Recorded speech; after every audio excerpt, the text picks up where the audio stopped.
region, we're looking at it from a Western perspective because there are certain aspects of magic, of shape-shifting, of powerful shamanism that when the Western missionaries came here, the Mi'kmaq were trying to explain their beliefs to them, and the Western people were saying, well, that sounds very much like witchcraft. And in some cases, the Mi'kmaq people, some of the scholars found that the Mi'kmaq people were saying, well, I guess if that's what you want to call it, but it's not necessarily the Western perspective of witchcraft. Because let me just explain one thing. When I talk about witchcraft, I'm talking about the historical aspect of it, and I'm talking about the fact that some kind of spell has to be used. It either has to be used for good, but it also can be used for evil. Now, somebody that just is a herbalist, or even a shaman that doesn't use a spell, or anybody that uses any other kinds of powers, is not necessarily a witch. Witchcraft denotes, from most popular research, witchcraft denotes the use of a spell, either to enact something or a counter spell to stop that enactment. So when the Mi'kmaq were talking about shapeshifters that could change themselves into various animals, or rites of passage, where one man was involved in a feat of strength, and he danced around a pot of boiling oil, and he danced so vigorously and so rapidly that he ended up knee-deep around this pot, and in the end he picked up this pot of boiling oil and drank it down, and therefore gained the respect of all the people. Now, in some of the tellings of that story, this man is called a witch, but that's the Western perspective of it. That's not necessarily the First Nations perspective of it. Yeah, exactly. That is really interesting. Okay, so a lot of times you find the same beliefs among all the ethnicities, because of course people pass them around, and really witchcraft is universal. It's found all over the world. Some aspect of spell enacting or performing rites and rituals that is supposed to gain you power. What we're also looking at too, of course, is the traditional aspect of it, not contemporary Wiccanism. Yeah. And I make that very clear in the book. I'm not looking at contemporary witchcraft, contemporary practicing witches. That's a different field altogether. Yeah, for sure. I'm really fascinated with indigenous traditions, folklore, mythology, and spirituality. And in a future episode here of the program, I'm going to have a guy on. His name is Joseph Apollo. If I can make the right connections out there, I'd love to have him on, because I want him to talk about the indigenous prophecy that many cultures had all over the Americas. Are there other cool stories that you uncovered about the Mi'kmaq here locally, in regards to for lack of better vernacular right now, witchcraft? One of the interesting things is that, of course, the first people to make initial contact with the Mi'kmaq and develop a rapport with them, and in many cases develop a very good rapport, were the Acadians.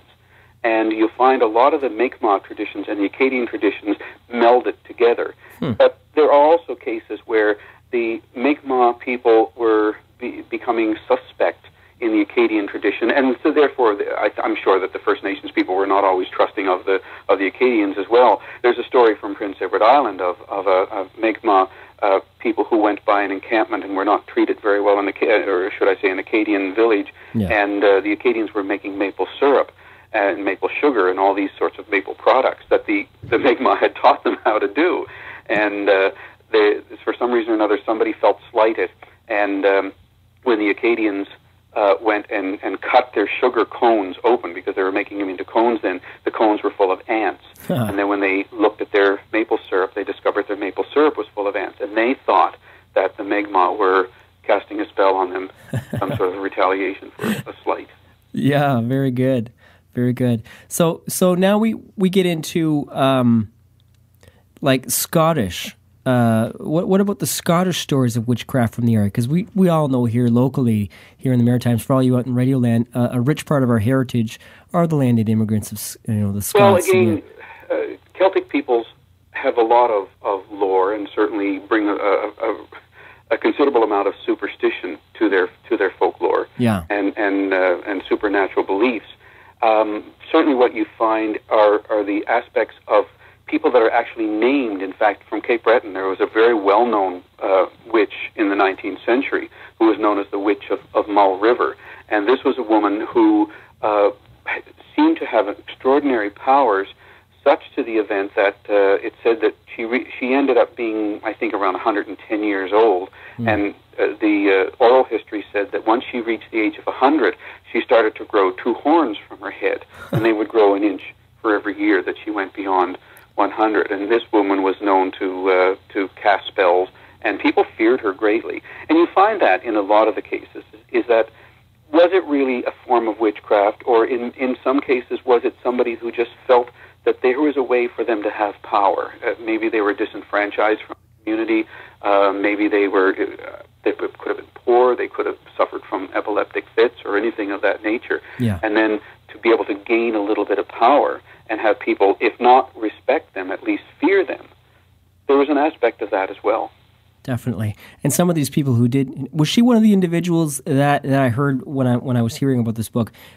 She was obviously one of the main characters that were feared for she was definitely feared. Yeah, for vast distances in the area. Are there other figures like that you've uncovered? Indeed so. In fact, in around the St. Margaret's Bay area, there was a fellow who had the nickname of Sammy Kula.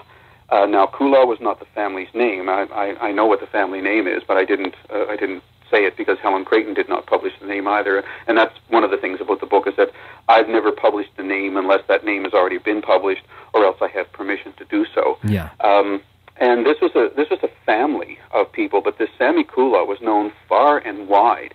I would say probably at least a 60-mile radius around Halifax, of being the father of all witches, a very, very powerful man who, when he told you to do something, you probably ended up doing it. Such to the extent that even today in that area, if say if your car won't start or something goes wrong, the well goes dry or something, some of the people in that area are known to say, oh, that must be Kulad.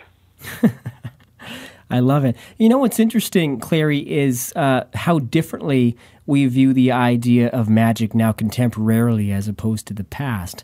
It seemed like if you were off the radar and it didn't follow the regime of religion to a certain sense, you were almost considered a witch, if you practice herbalism, healing plants, and that sort of thing. Well, it's interesting. There's a number of cases, especially from Lunenburg County but other places as well, where witches are, according to the oral history, killed after they are outed as a witch. Right.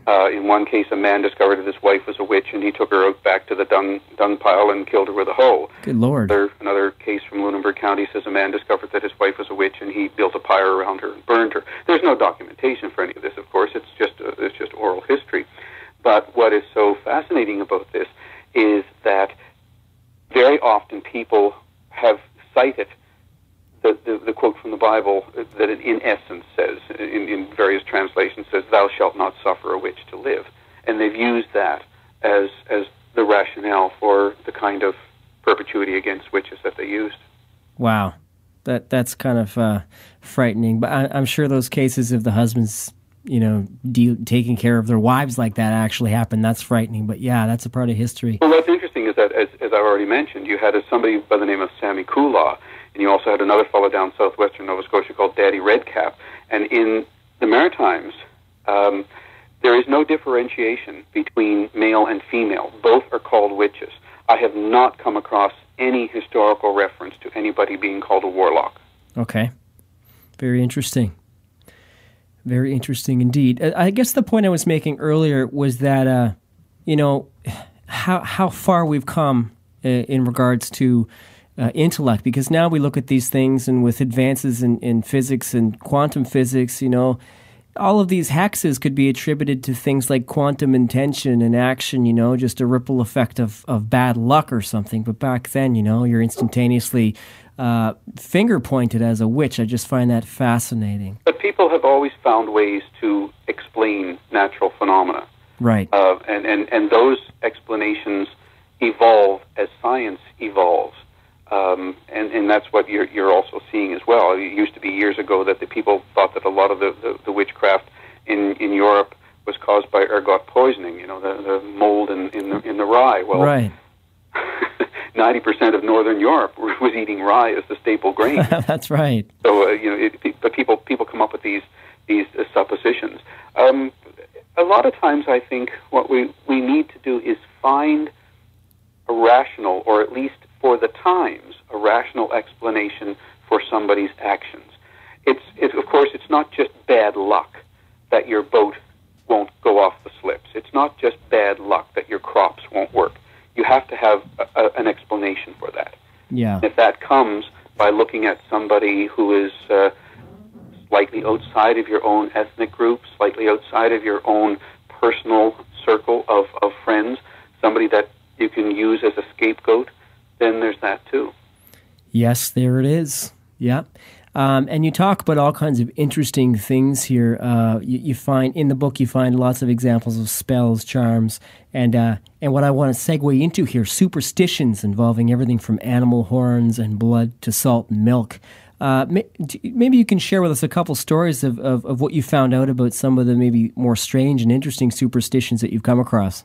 Well, sometimes it's the less strange, Justin, that's actually most interesting in the fact that so many people across the board in the Maritimes used to believe, and I'm not talking about even probably 50% of the people, but the people from whom these beliefs were collected.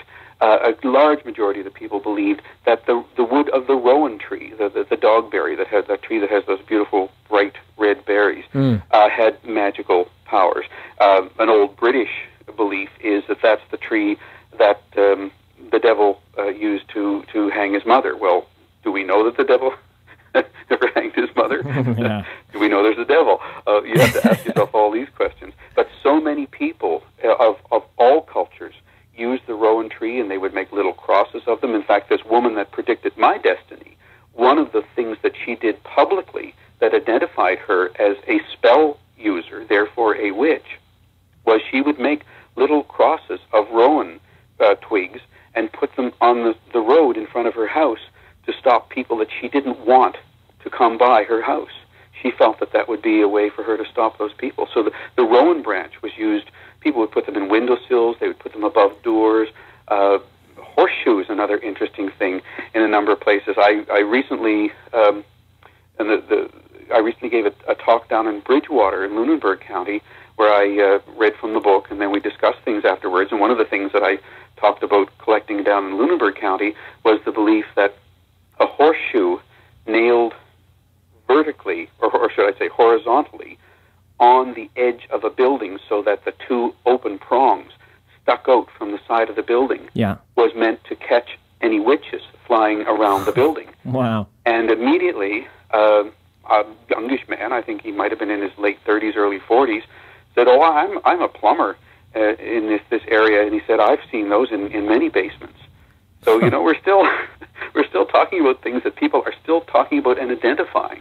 That's so funny, because I was going to ask you if you've uncovered any modern evidence of well, obviously there's still Wicca being practiced and a lot of pagan and druidic rituals kind of resurfacing. But that's completely different. Yeah, I mean, this is very superstitious. But did you come across modern accounts of Yes, in this fact, when I old-school- had my book launch at the Evergreen House, Helen Creighton's former home, afterwards we had a reception, and I was sitting and talking to a couple who came and purchased the book and got it signed, and I said to them, "Do you have any particular interest in witchcraft?" And the guy said, "Well, no, not a great deal." He said, "But I just find it interesting."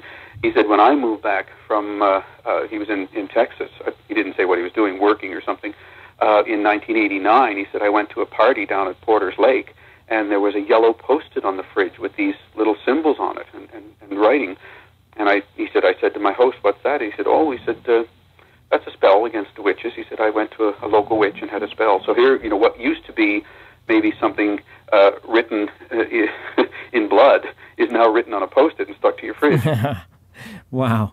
So that's interesting. So we're still using symbology as a way of protecting or warding off evil, in in fact, a sense.